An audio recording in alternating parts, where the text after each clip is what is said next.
Hello there. Your favorite fat sensei is back, and I'm going to tell you in a little while why what I just said was incorrect, because this is a video about pronunciation.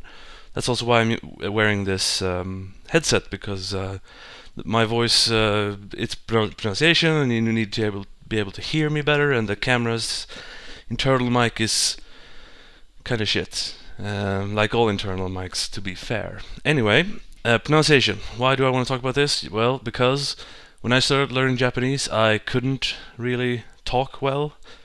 I'm not sure I can talk great now, probably not, but when I started it felt really unnatural, and it scared me to just speak in general. Just felt weird. And then I'm also inspired by my Japanese course that I take twice a year for 8 Saturdays in a row, where last time I met an 50-ish-year-old woman who said that she wasn't really interested in learning to read and write. She was just interested in speaking with people. She wanted to converse and have conversations and all that stuff. The same thing, but whatever. But the problem is that she mispronounced all the time. So the irony of that made me think that, yeah, we should have some education on this subject. Now, the first pronunciation issue that everyone runs into, probably, is des. Because it's written as desu. But we don't say desu, we say des. Except in Kansai, the western part of Japan, where they pronounce the U at the end of stuff like desu, arimasu, onegai shimasu, all that stuff. But in the Tokyo dialect, the official Japanese speak, you don't. So yeah, that's a pretty simple one. But in general, the U of a hiragana, let's say, or katakana disappears in several cases, and you just sound weird if you pronounce it as it's read. Like, I have a few examples. Kakutoku, to acquire. You wouldn't say kakutoku. So, kakutoku. Uketsuke, meaning receptionist, I think. You wouldn't say uketsuke. I'm not sure how that works in Kansai, but still, uketsuke, not uketsuke. One of my favorites is koros, meaning to kill. It's korosu, but as far as I can hear, you say koros, which is funny to me just because in Swedish, kross means, well, it's like a verb to crush someone. So koros is like, I'm gonna cross you, I'm gonna, you know.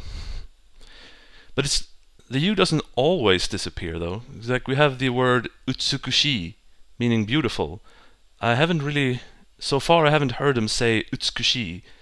You don't remove the U in all cases. Unfortunately, you do have to listen to anime or movies or whatever you listen to, music, and just take it wherever it goes. Although I wouldn't quite recommend music, because there they just pick and choose what fits within the actual song that you're going to do. So they might sing arimasu, just because it works better than in the song. It's weird to end a thing like that with arimasu. So don't trust songs is my advice on that part. One more, gakusei, meaning student. You don't say gakusei, but that also leads me into my next part. Gakusei. Notice how I don't pronounce the E. I don't say gakusei. Now I'm actually going to call back to the first part where I said I'm your favorite fat sensei. Because we've all been, including myself, brought up to say sensei, meaning teacher. But I learned in my first Japanese course, actually, that you're not supposed to say sensei. Because when it's an E and an I afterwards, that makes the E... Getting confused with the English and Swedish pronunciations of stuff, but E-I. E-I is not A, it's E. It's like a long, elongated E. So it's sensei and gakusei. If you think about it in game terms, like I like to do, you have the game series Seiken Densetsu, but it's not seiken, it's seiken. Seiken densetsu. Next, the E in shi and chi disappears sometimes. For example, yoroshiku onegai shimasu. You don't say yoroshiku onegai shimasu. It's yoroshiku. Yoroshiku. Also notice the U doesn't disappear. It's not yoroshik. So yoroshiku. When you've had a meal and you say the polite gochiso sama deshita. You don't say gochiso sama deshita. Another instance where the E disappears is in hi, like hito. You don't say hito for person. You say hito, hito, hito. You kind of stop the hito. So, because I thought it sounded weird when I started saying otoko no hito, like onna no hito. No, it's otoko no hito, onna no hito.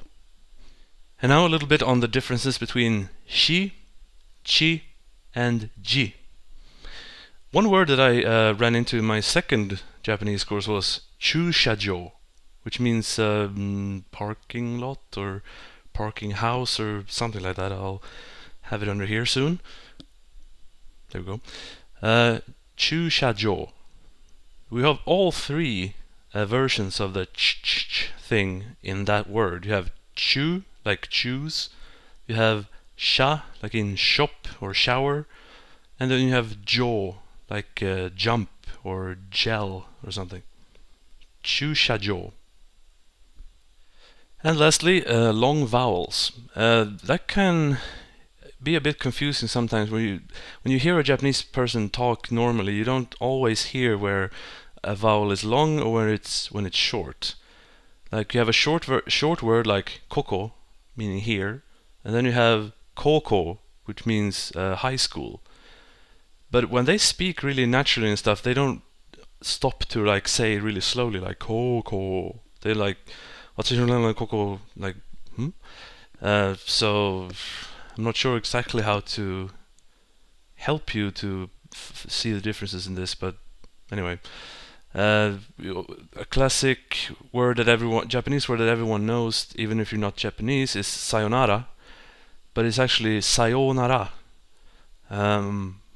because the o, sayo, is a long. Whenever you have a hiragana, let's call it hiragana, ending in an o, and you have a u afterwards, it's a long o. So the o, sayonara, not sayonara. Because then it's just sayo.